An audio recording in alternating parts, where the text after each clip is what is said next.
Quatrième étape de notre réalisation, nous allons maintenant nous occuper du cintrage, c'est-à-dire la forme ici que nous allons donner au cuivre. Pour donner cette forme, nous allons utiliser ce qu'on appelle la cintrette, cintreuse. Donc c'est un outil qui va nous permettre, en insérant le cuivre à l'intérieur, de lui donner cet arrondi en suivant des cotes bien précises, des dimensions bien précises. Alors dans notre cas à nous, nous allons faire cette mesure suivante. Ce coude, ce premier coude, se situe à 75 mm du bout à l'axe du tuyau ici. Cependant, pareil que la même situation que tout à l'heure, on a un dudgeon, ce qui fait qu'on va devoir rajouter 1 mm. Donc on ne va plus être à 75, mais à 76 mm. Donc on va prendre nos tubes et on va déjà faire un premier repère à 76 mm. 76 mm. On est ici. Une fois que vous avez fait ce petit repère, vous allez utiliser la cintrette. Alors comment ça marche? On ouvre la cintrette comme ceci et on a différents repères dessus. Nous, on va s'occuper que du repère nommé R et on va regarder les zéros aussi. Alors regardez, je vais vous montrer, c'est tout simple. On a fait une mesure de 76 mm, de là à là. Cette cote, on va la mettre précisément dans ce sens. C'est-à-dire que quand vous allez insérer votre tube dans la cintrette, les 76 mm doivent se trouver sur la partie droite. Comment on dit droit en anglais? On dit right. D'où le repère R que vous retrouvez ici. Donc l'objectif, ça va être quoi? Ça va être de mettre le R en face de ce petit trait. Vous voyez, comme ceci, le R en face du petit trait.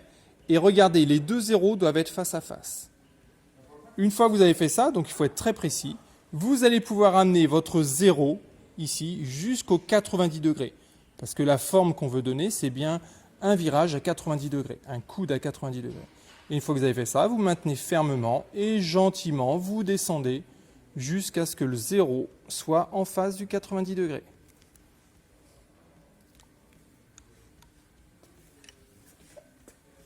Une fois que vous avez fait cette pièce, vous pouvez vérifier. Vous prenez l'axe du tuyau ici. Vous allez jusqu'à l'extrémité de votre tube et vous avez 76 mm. Dès que vous aurez fait un dudgeon, ça passera à 75 mm. On refait la deuxième pièce. Je recommence. Je fais mon deuxième trait à 76 mm.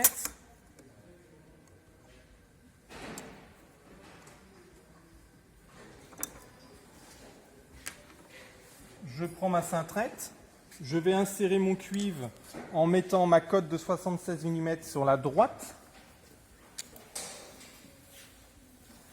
Je vais mettre mon trait noir en face du petit R, comme ceci.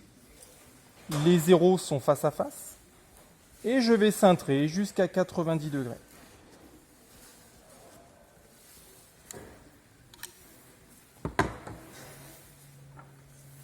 Vos deux pièces sont réalisées. Donc, cinquième étape, préparation du tube de 1 pouce 1/8, le gros tube. Nous allons réaliser les trous en vue des piquages. Alors que vous voyez ici sur le plan.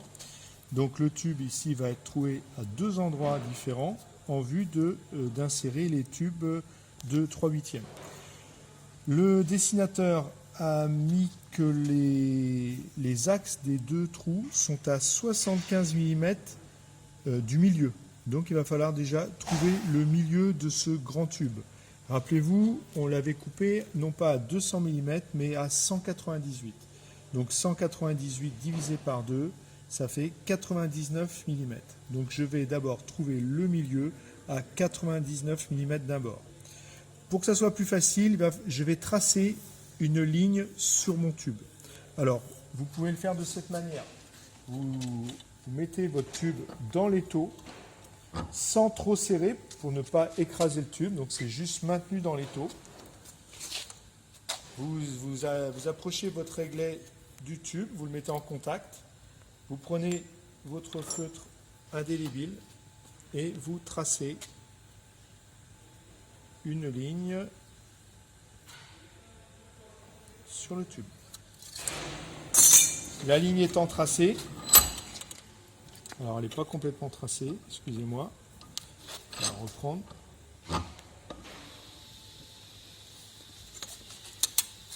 Essayer de la retracer ici, comme ça je m'aligne. Voilà. Donc voilà, j'ai une ligne ici, donc je vais pouvoir recoincer le tube de façon verticale comme ça, de façon à mettre la ligne que j'ai tracée bien sur le dessus. Et je vais, avec le réglet, chercher le milieu de cette ligne, qui est donc à 99 mm. 99 mm, c'est 9,9 cm. C'est là. Ici, c'est le milieu. Maintenant, à partir du milieu, si on regarde le plan, vous vous rappelez, à partir du centre, ici, on va chercher 75 mm pour trouver l'axe de notre perçage. Donc, je me mets à partir d'ici et je cherche 75 mm et ça va me donner l'axe de mon premier perçage. Le deuxième perçage sera ici, donc là je mets à 75, il sera ici. Donc j'ai mes deux perçages qui sont normalement équidistants de 150 mm. C'est bon.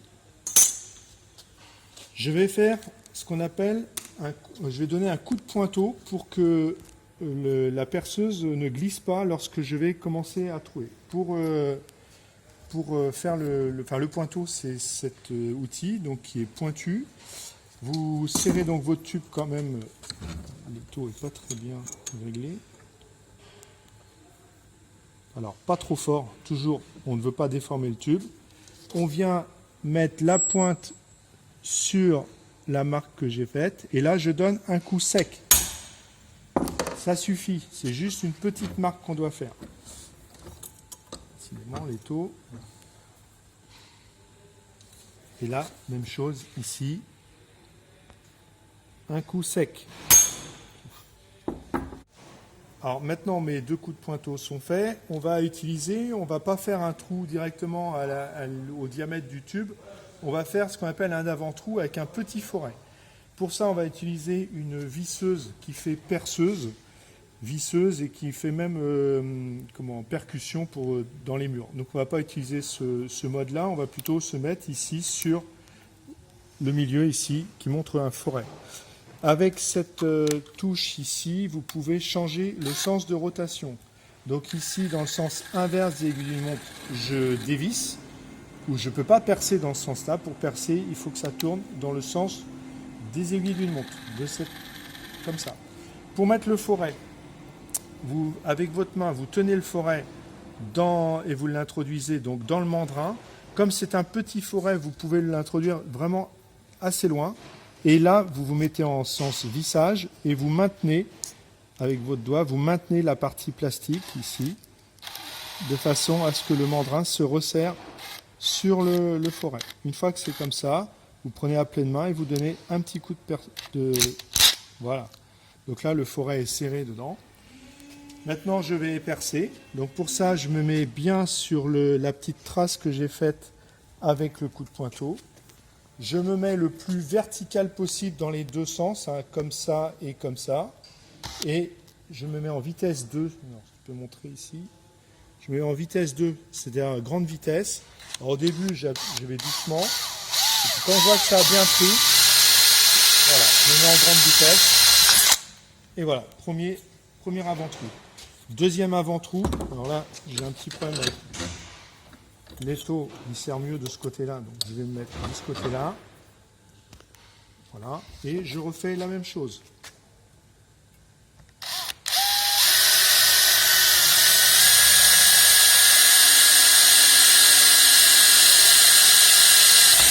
Voilà, deuxième avant-trou. Pour enlever le foret, pour introduire le foret, donc qui sera du bon diamètre, je mets la visseuse en mode dévissé, je maintiens la partie plastique du mandrin, je la maintiens bien et j'appuie sur la gâchette. Et le forêt est desserré. Là, j'agrandis en maintenant la partie plastique de façon à mettre le grand forêt. Je remets en mode vissage et je serre. Voilà. Maintenant, là, je peux mettre, c'est un gros forêt, je peux le mettre sur la vitesse 1 qui va tourner plus lentement. J'ai juste à me centrer sur l'avant-trou et j'agrandis le trou.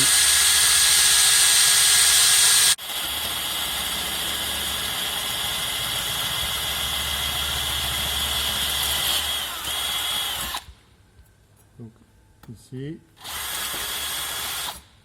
premier trou, deuxième trou. Hop, toujours ici. Hop. Et je refais la même chose.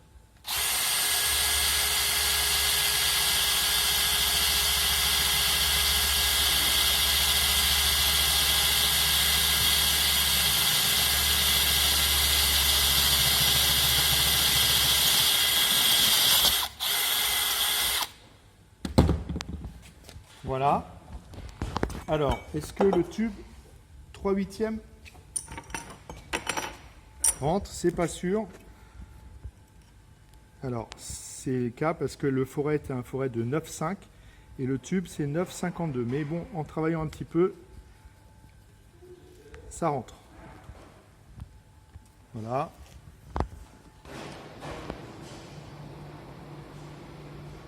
Si vous n'y arrivez pas, en forçant, vous pouvez utiliser une lime ronde pour agrandir légèrement le trou. Mais là, ça sera suffisant. Donc voilà pour la 5e étape. 6e étape de notre réalisation échangeur, nous allons parler cette fois-ci des dudgeons. Donc ces dudgeons qui vont nous permettre par la suite de pouvoir raccorder notre échangeur à divers équipements du circuit frigorifique. Alors c'est quoi un dudgeon? C'est tout simplement une sorte d'évasement du cuivre, parce qu'en froid on n'utilise pas de joint pour faire les étanchéités, on va travailler sur métal contre métal. Donc par exemple ici il y a un dudgeon sur cette pièce là qui va devoir se raccorder sur une vanne. Regardez, on fait un assemblage comme ça, donc le cône va bien épouser la partie mâle de la vanne. Et puis après, avec notre écrou flare, on vient faire le raccordement.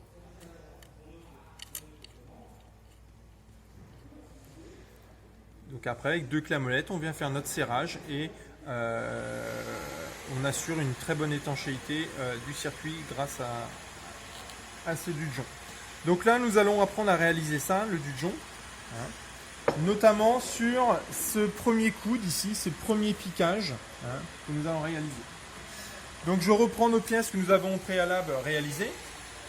Elles ont été, ça c'est important, ébavurées de chaque côté. Ne pas oublier d'insérer d'abord l'écrou flare avant de réaliser l'évasement, le dudgeon, sinon évidemment vous ne pourrez plus la passer et donc la pièce sera à modifier ou à refaire entièrement. Pour réaliser ce dudgeon, on va utiliser la dudgeonnière, ici. Donc ça, c'est la matrice. Et on va aussi utiliser la toupie. Avec ces 2 pièces, nous allons pouvoir réaliser ce dudgeon.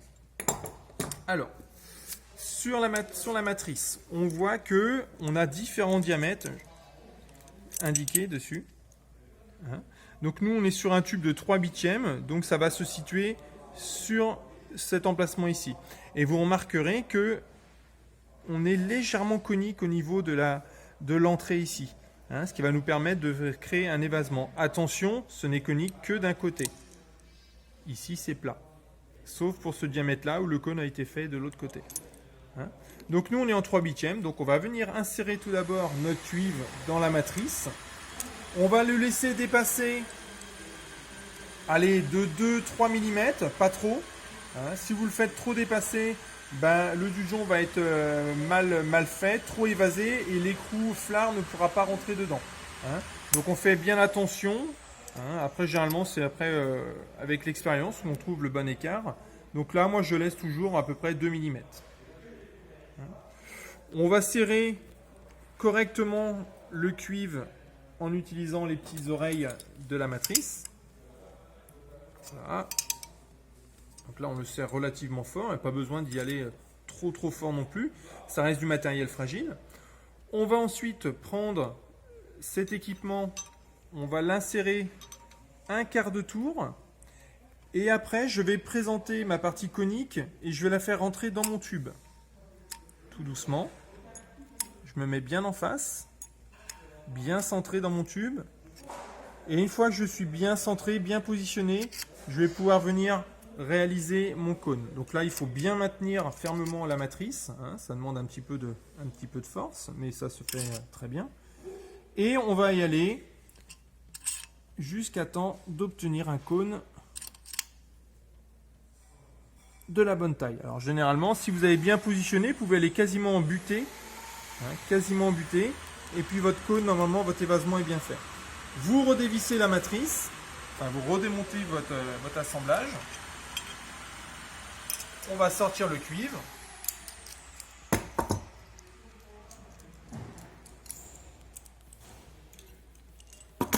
Et notre dujon il est fait. Alors on vérifie qu'il n'est pas fondu, qu'il n'y ait pas une mauvaise forme, donc là c'est très correct. Et on va venir essayer, vous voyez, de le positionner sur la vanne.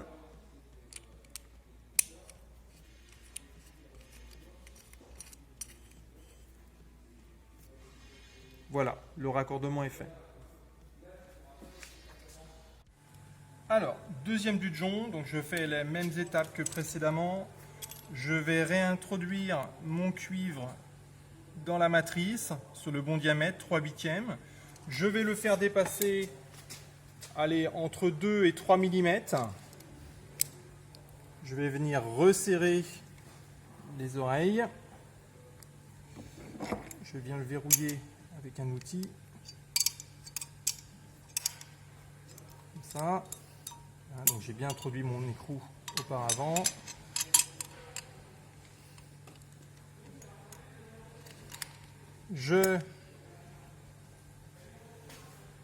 Avec ma toupie, je viens serrer mon cuivre et je réalise mon évasement.